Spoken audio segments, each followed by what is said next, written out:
Jamaican economy is underpinned by two things. One, tourism, and two, remittance, both of which are very fickle.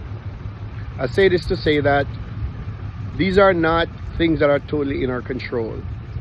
Our tourism product has to be good, and our country has to be to have low crime in order for us to benefit from tourism on a continued scale.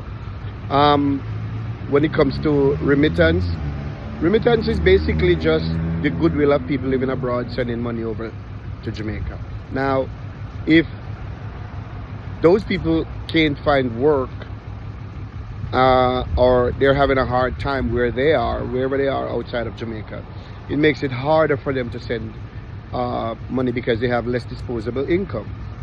And as you see what Trump is doing now, it makes it even more difficult for people to have disposable income. A lot of people don't have it anymore because the economy is getting tougher and tougher and tougher. I say all of this to say that is why it's so important that we guard our tourism product. And when you hear Peter Bunting saying that they want to put the Jamaica back and the police on a back footing once again as a guard, in a guard situation, as opposed to being militaristic, going after the gangsters, that ought to give every single Jamaican abroad and home pause.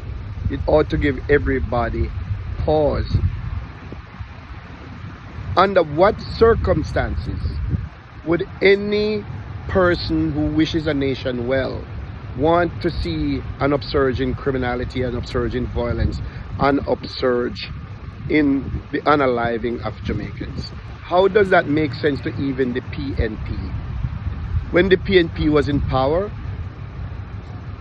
Peter Bunting was Minister of National Security, and Peter Bunting had no answer for the crime, the upsurge in violence and the unaliving of Jamaicans. He threw up his hands and he said that the only thing that can save Jamaica is divine intervention. Now, we all know God wasn't going to come from where he is to save Jamaica, so it was up to Jamaicans to save themselves. And Jamaicans did, by electing a government that could save Jamaica, and they did. Took them a while to get around to it, but they finally started listening to people who knew a little something about how to keep crime under control. And some of those things included improving the police department, because you can't have any country if you don't have a stable country. So the police is critical to the future of our country. And some people look at police with disrespect, not understanding the critical nature of law enforcement in our country and the sacrifices those officers make. None of the university professors, none of those people are as important as our police. None of the PhDs are important. The PhDs are not as important as our police. The doctors, MDs are just as important, but not the PhDs. So here's the reality. When we talk about Peter Bunting talking about how he wants to take the police off a militaristic footing, what he wants to tell you is that he wants to put the police back in their station houses for them to go sit down and allow the PNP criminals to run roughshod over the country again. The PNP is affiliated with a lot of gangs, and that's what they want in our country. So it's up to Jamaicans on September 3rd to decide what kind of country they want. Because even those who are running behind the PNP, you are victims too. You are losing loved ones at the hands of these thugs.